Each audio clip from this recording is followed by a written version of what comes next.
실종됐던 장미란 씨의 시신이 야자수 농장에서 발견된 것을 두고 사망 경위에 대한 의문이 이어지는 가운데 경찰이 추정 사망 시점을 발표했습니다. 네, 관련해서 이웅혁 건국대 경찰학과 교수와 지금부터 자세하게 내용 살펴보겠습니다. 안녕하십니까, 어서 교수님. 오십시오. 네, 안녕하세요.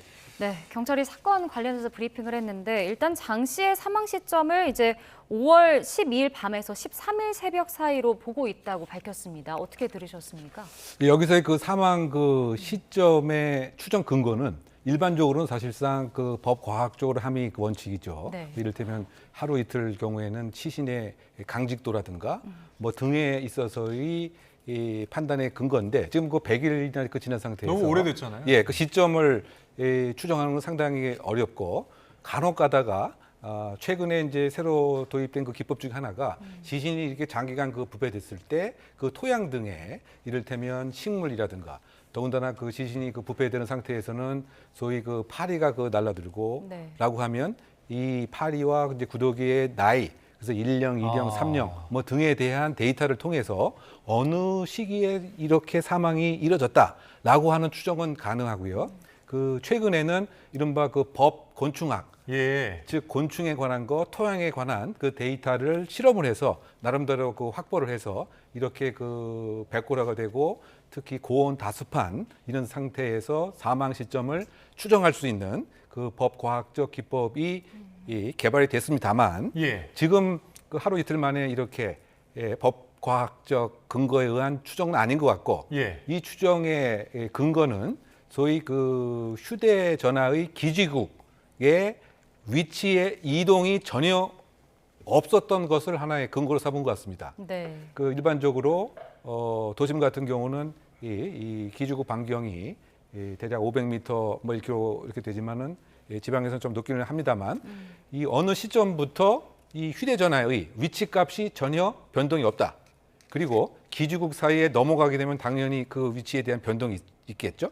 그런데 특정 시점부터 지금 그 장미란 씨의 그 휴대폰 자체는 설령 계속 켜져 있다 손 치더라도 예. 위치가 그야말로 고정이 되었다. 그 시점이 아마 그 12일 밤에서부터 13일 새벽 그렇다고 본다면 생활 반응이 완전히 끝났기 때문에 이것이 바로 사망 시점이다라고 추정했을 근거가 아닌가 예상해 봅니다. 지금 이제 이거는 방금 이제 말씀해주신 기지국을 중심으로 한 생활 신호, 생체 신호 이런 말씀은 이제 기법 중에 하나고 지금 추정을 말씀해주신 거죠? 그렇죠. 그러니까 지금 사망을 언제 했느냐가 또 적어도 날짜 정도만 특정이 되어도 여러 형태의 지금 논란이 될 수 있는 것, 또 경찰의 수색 활동의 문제점, 또 조금 빨리 출동했으면 적절하지 않겠는가에 대한 여러 가지 그 의문점과 비판점에 대한 나름대로의 답이 될 수 있는 근거이기 때문에 네. 그러면 핸드폰 이 디지털 포렌식 같은 경우는 좀 이루어지기가 힘든 겁니까 지금? 그러니까 디지털 포렌식도 사실은 중요한 거죠. 즉 누구하고 통화를 했었던 것인지, 특히 이 사망 시점에 근접해서 가장 최후로 통화한 그 당사자는 누구인지. 만약에 지인이라고 하면 나름대로 합리적인 이유가 됐겠죠. 그런데 이를테면 낯선 사람하고 마지막에 통화를 했다라고 하면 이건 상당히 그 수상한 대목이 될 여지가 있겠죠. 왜냐? 이 장소에 가게 된 것 또는 이것과 관련돼서 마지막 그 상황에서 어쨌든 지금은 타살의 가능성이 없는 것으로 보고 있는 입장이지만 여러 가능성은 계속 그 상존하기 때문에 그 디지털 포렌식의 최후의 통화자 또는 이 우리가 극단적 선택이라고 하는 것은 사실상 그 본인만이 알 수 있고 일정한 신호가 발동하는 것은 맞습니다. 사전 신호죠. 그러다 본다면 이 휴대전화 안에 본인의 혹시 그 뭐 메모라든가 또는 이 많이 방문했던 어떤 뭐 사이트라든가 뭐 거기에서 일정한 이 감정적인 이런 그 자극을 받았을 가능성이라든가 그래서 어쨌든 그 디지털 포렌식에 대한 증거 분석은 아주 그 중요한 대목으로 보입니다. 네, 근데 지금 말씀하신 이 휴대전화 위치, 뭐 생활 반경이 이제 끊겼던 시점을 말씀해 주셨는데 사실 이게 지금 이렇게 나가고 나서 다음 날 이튿날이었다는 거잖아요. 그럼 만약에 교통사고 사망으로 사건을 종결하지 않았다면 하루 이틀 정도면은 수색 작업이 좀 더 이어졌어야 되는 것 아닌가요? 그러니까 이제 우리가 그 날짜별로 가만히 한번 생각을 해보게 되면 공식적으로 신고가 이 남자친구로부터 이루어진 시점이 15일 저녁 6시 43분입니다.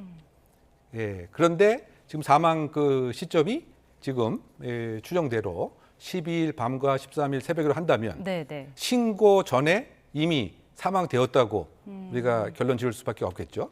그래서 정말 사망 시점이 그때인지, 왜냐하면 지금 그 배터리 자체는 16일 아침 6시 반까지 계속 작동 중이었다.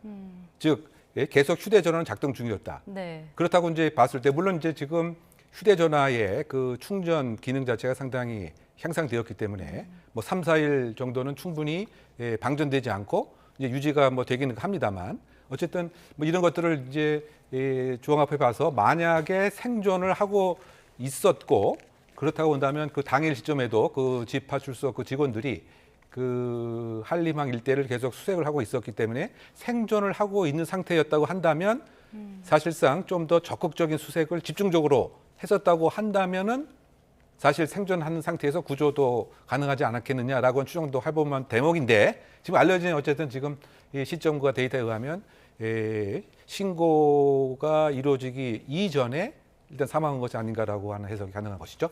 예. 네. 자, 지금 네, 지금 속보가 들어왔습니다. 지금 외교부에서 네팔 라수아 지역에 홍수가 발생을 하면서 우리 국민, 한국인 8명이 연락이 두절됐다라는 소식이 지금 들어왔습니다. 예. 이 8명은 한국 남동발전, 두산 에너빌리티 소속의 직원들로 전해지고 있고요. 지금 이 지역에서 수력발전소 건설 중에 연락이 두절된 것으로 보입니다. 이와 관련해서 외교부가 네팔 정부에서 구조팀을 파견해서 수색과 구조 활동을 이어가고 있다고 전했습니다.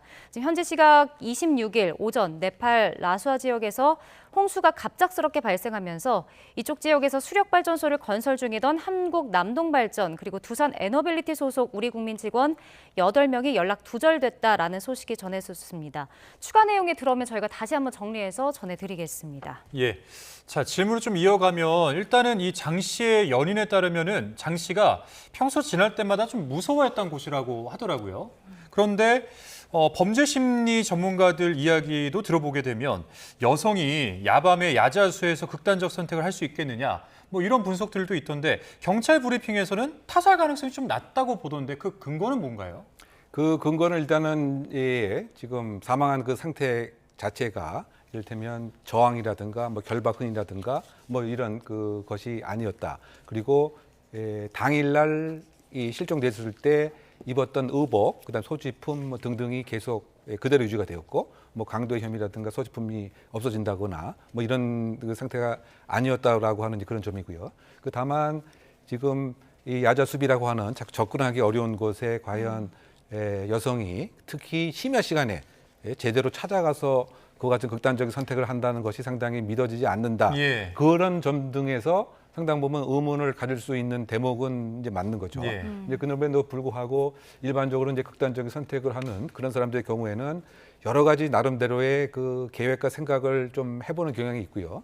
또 이제 자신이 극단적인 선택을 할 장소를 이렇게 마음의 지도상에 뭐 그려봤을 가능성, 또는 혹시 이 사전에 답사를 했을 가능성 뭐 등등에 대한 그 여지가 있기 때문에 그 외관상으로 봐서는 상당히 어려운 그런 구조와 환경이지만, 이게 본인이 혹시 겪고 있는 아주 갈등 상황 또는 극단적인 선택이 아니면 해결되지 못하는 이제 그런 것이 하나의 동인이 되었을 가능성이 있기 때문에, 네. 관련돼서 역시 지금 그 장미란 씨의 나름대로의 뭐 행적 조사와 주변의 또 평판, 여기서 평판이라고 하는 혹시 여러 가지 호소와 극단적인 그런 생각에 관한 언급을 했었을 가능성 등에 대한 뭐 관여 참고 조사도 좀 있을 필요가 있지 않나 생각해 봅니다. 네. 근데 이제 장 씨가 들고 간 휴대전화도 보면 야자수 농장에서 발견이 됐거든요. 근데 마지막으로 신호 잡힌 곳이 이제 한림항 근처였다고 하는데, 이게 위치만 봐서도 좀 혼선이 있는 건 아닌가요?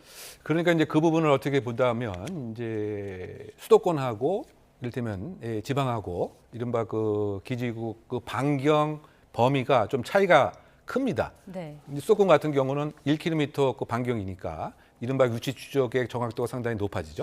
그런데 지방 같은 경우는 이 2km 또는 3km가 되는 경우도 있기 때문에, 그렇다고 본다면 그것은 뭐냐면 그 반경 안에 있었던 그것이지, 이것이 그 한림항에 있었던 건 아닌 거죠. 즉 바꿔 얘기하면 같은 반경 안에 이 휴대전화가 그 있었던 것이고 네. 어떠한 이유인지 어쨌든 이제 경찰에서 나중에 이런 것에 사건이 불거졌을 때 집중적으로 수색을 한 것이 그 한림 항이었기 때문에 거기에 무엇인가 혼선이 이제 있었던 것은 아닌가라고 하는 이제 이런 생각이 가능한 것인데 어떤 큰 틀에서 보게 된다면은 이 수색에 있어서의 좀 노하우도 좀 부족했던 뭐 이런 면도 있는 것 같고요. 또 정밀 수색을 사실은 하지 않았던 이러한 또 다른 또 수색에 있어서 실패가 있었던 것 아닌가. 왜냐하면 지금 알려진 바에 의하면 지금 숙소 근처도 한 번은 이렇게 스쳐 지나갔던 것 같습니다. 네. 그리고 나서 이제 그 한림항 쪽으로 이동을 하고 나서 다시 한림항에서 이쪽으로 이동하는 과정에서 이 장민환 씨의 그 시신을 발견했는데 처음부터 정밀 수색을 하지 못했던 이런 점은 아무래도 그 야자 수비라든가 접근하기 어렵기 때문에 그냥 이 역시 집중하지 않고 수색에 있어서 또 소홀을 했던 점은 아닌가라고 하는 뭐 이런 또 대목도 한 비판의 사항이 아닌가 생각해 봅니다. 예, 네. 경찰에서는 이 부경장이 허위 종결한 사건이 한 10건 정도에 달하는 것으로 지금 보고 있고 그중에서 이제 3건의 실종자와는 연락이 두절된 상태인 것으로 지금 보고가 되고 있는 것 같은데 그런데 이제 이 장민환 씨 관련된 사건을 보게 되면은 부경장이 계속해서 실종자와 마지막에 통화를 했다. 그래서 종결을 했다라는 취지로 지금 주장을 하는 것으로 전해지고 있습니다. 일단은 그 부경장 휴대전화 포렌식을 해봐도 실종자들과 통화한 기록이 없는데 왜 아직까지 이렇게 일관된 주장을 하는 거라고 보세요? 그러니까 지금 방어 전략은 그 전면 부인 전략을 이 부경장은 택하고 있는 것 같습니다. 그 처음부터 나는 이 전화를 했다라고 얘기를 했고요. 그 이후에 관련된 증거가 현출이 되면 그때 이제 말을 바꾸는 이제 이런 스타일인 것 같습니다. 그래서 처음에는 분명히 전화를 했다고 했다가 최근에 이르러서는 내가 휴대전화로 했는지 아니면 사무실 전화로 했는지 정확히 기억이 안 난다. 이제 이런 지금 얘기를 하고 있는 것이죠. 그럼에도 불구하고 실제로 장민환 씨하고 전화했다라고 하는 통화상의 기록은 없기 때문에 이것은 논리적으로 지금 흔들리고 있는 뭐 이런 상황인 것 같고요. 그래서 이 구속영장이 발부된 이유도 이와 같이 이 증거인멸을 지금 너무 철저히 하고 있다라고 하는 뭐 그런 점들 그리고 이런 사항은 거의 다 소명이 됐다. 그리고 사안의 중대성 등이 있기 때문에 그래서 구속영장이 발부가 된 것이죠. 네, 알겠습니다. 오늘 말씀 여기까지 듣겠습니다. 지금까지 이웅혁 건국대 경찰학과 교수와 함께했습니다. 고맙습니다. 고맙습니다.